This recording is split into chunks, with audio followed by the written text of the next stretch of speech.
The Hindu editorial, 11th May 2020. The heading is Tragedy on the Tracks. Ready? Start. The tragedy of 16 stricken bodies on a railway track in Maharashtra on Friday morning has been in the making for weeks now. The center and several states have been engaged in flip-flops on facilitating the return of migrant workers to their homes.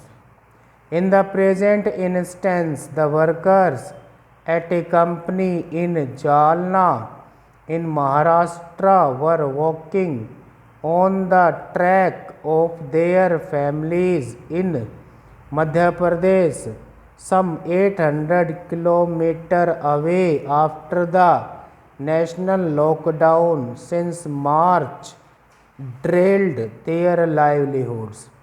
The center's inability to clearly communicate to the public and states the purpose and protocol of the lockdown every step of the way has put people through completely avoidable hardship.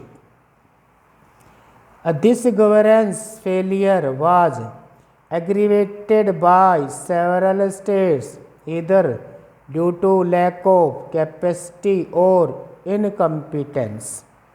The sight of an endless stream of migrant laborers, some of them carrying toddlers and the infirm, walking towards India's poorer regions from its economic centers will remain an indelible memory of this inept and insensitive approach that had not taken their particular circumstances into account.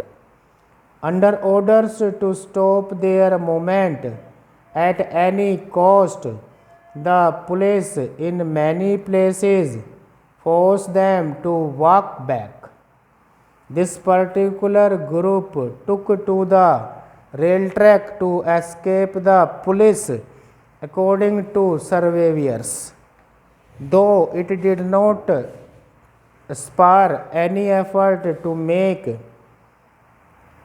speckles out of an unfolding pestilence. Each government announcement about the lockdown threw even the educated public into a tailspin and required numerous clarifications and amendments.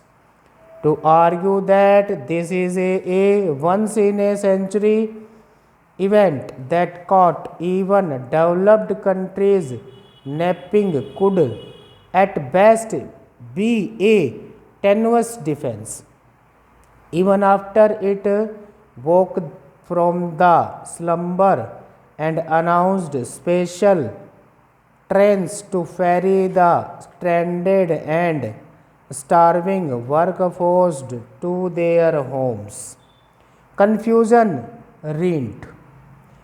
Onerous paperwork and huge costs were heaped on these hapless citizens who managed to barely get by even in the best of times.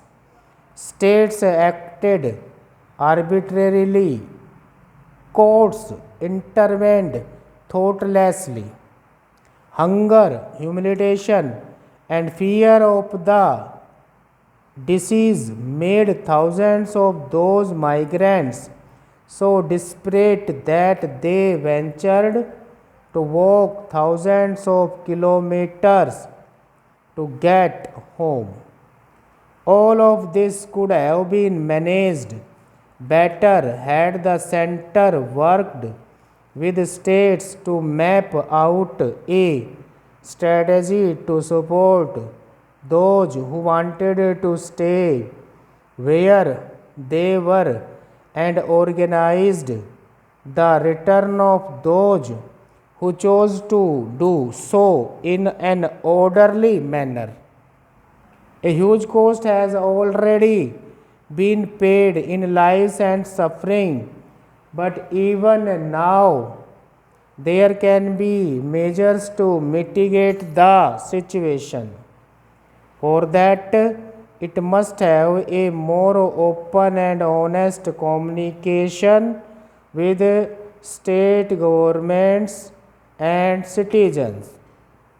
Though measures may be essential, but caring ones are just as vital. This unfolding tragedy must be stopped in its tracks